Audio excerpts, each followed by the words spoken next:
Well, thanks for that, Larry. That was brilliant. Unfortunately, my beautiful co-presenters had to leave us, I'm afraid. He's feeling a bit worse for weather. I think our cameras have managed to catch up with him, though, so let's go and see what he's up to.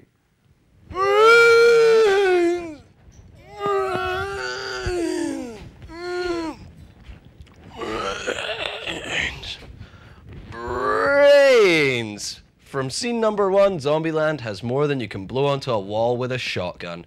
The film cleverly established itself with the ultimate list of horror movie rules in what will go down as one of the cleverest opening sequences of the year.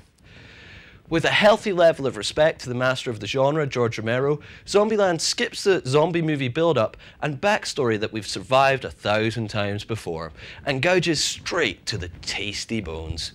The film flies by at an astounding pace and you get caught up in its effortless charm. Zombieland is a rom-com of the highest caliber, and may even beat Shaun of the Dead to death with its own cricket bat. The comedy, the romance, and the zombies are in the perfect amounts, and you'll find yourself scared and amused in equal measure. This is the new dawn for zombie comedy. I cannot recommend its perfect blend of pant-wetting humour and ultra-violence more.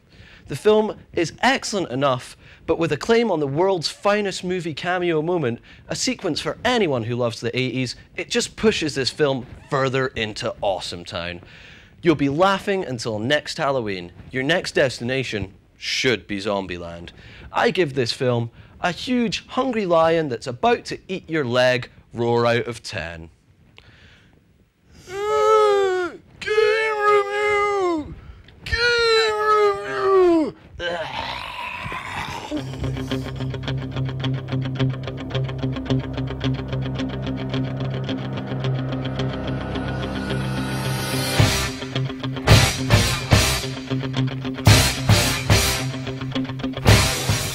Hey all you rockers and rockerettes out there. Today I'll be reviewing that monster behemoth of a game, Guitar Hero World Tour. Now, unless you've been living on the moon with a lifetime supply of crackers your entire life, you'll know exactly what Guitar Hero is all about. Sad layabouts who are either too lazy or talentless to learn a real instrument, strumming away to their heart's content, all the while pretending that they're the greatest guitarist since Hendrix. Now with the introduction of Guitar Hero World Tour, it appears that they've gone and invited drums and a microphone to the mix, so you can enjoy a lovely metal loving with some of your sad layabout friends. Now this is all very well and good. I mean, the previous Guitar Hero games were enormously fun by yourself, and even more so when you and a friend were battling each other, before the inevitable plastic guitar to the face injury that ensued, of course, after you failed the solo by Metallica for the bazillionth time. So adding a couple of new instruments should exponentially increase the fun, right? Wrong. The first problem is that unless you're an attention-seeking extrovert, or have had more than just a few beverages, the majority of people don't want to sing, which renders the microphone pretty much useless, because if you want to play the other instruments with any sort of skill, then being drunk hinders that in unimaginable ways, and it's no fun being the only drunk at the party, folks. The second problem is that unless you're John Bonham or Neil Peart, look them up kids, then the drums are nigh on impossible at anything past the medium setting, and even then it can be pretty tricky, especially when the two cymbal pads are about as reliable as a unicycling kangaroo on ice. Another problem is the track list. Sure, there are some bona fide classics in there like Eye of the Tiger, Living on a Prayer, but for every one of these there's 3 crappy emo pop punk songs that no one's ever heard of. It makes it pretty much impossible to sing to and not that much fun to play, because surely the entire premise of games like these is to rock out to the songs that you know and love.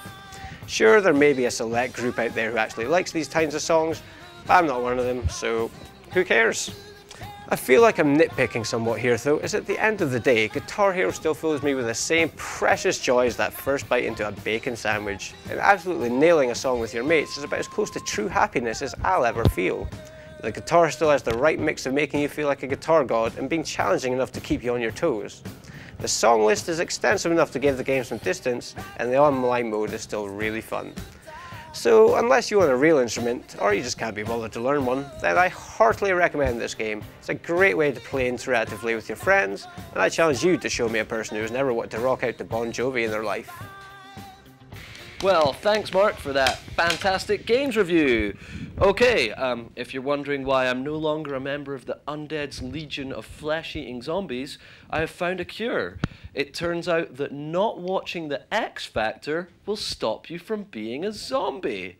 So, from that fantastic games review, we're going to have a bit more on the music. We're going back to Martin on the prowl, and he's going to be speaking to an up-and-coming band. Over to you, Martin.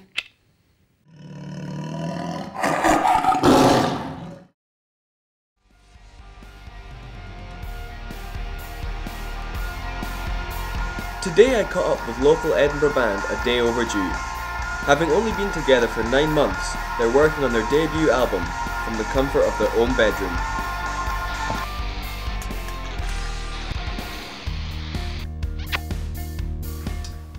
Well, I met up with Dan and we found out that we had the exact same taste in music and we both wanted to be in a band. So we thought, let's be in a band.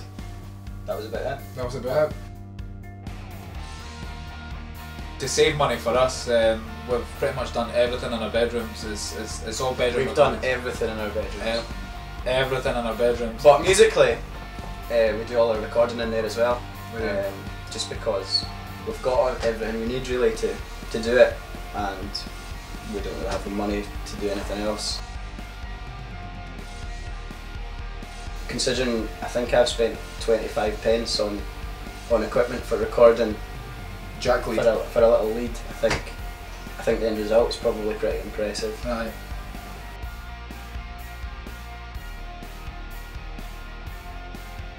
So next year really, 2010 is going to be a year. 2010, the goal for us really is just to get to play anywhere and hopefully get ourselves some support slots with some more established bands, because we've played with some so far, and every band that we've played with that we've supported, I think we've learned something from, but there's been a couple that have really inspired us, and we're hoping just to make more friends and hopefully more fans in the process. We're catching up with the guys next week, so be sure not to miss it. If you can't wait until then, head online and check out their MySpace, where you can find out exactly what they're up to. Well, thanks for that, Martin. It's been a fun-filled show. I've had fun. I've had amazing, great, fantastic fun. I feel like I've been to hell and back. It's been a real killer, this show. Because I'm dead, yes. So, anyway. Moving swiftly on, big thanks to Larry the Lion, Martin on the prowl, Bogdana and her amazing kitchen. From me, Sean McGlone. And from me, Marky Farmer. Have a great day and enjoy the rest of your Sunday. See you next week. Bye!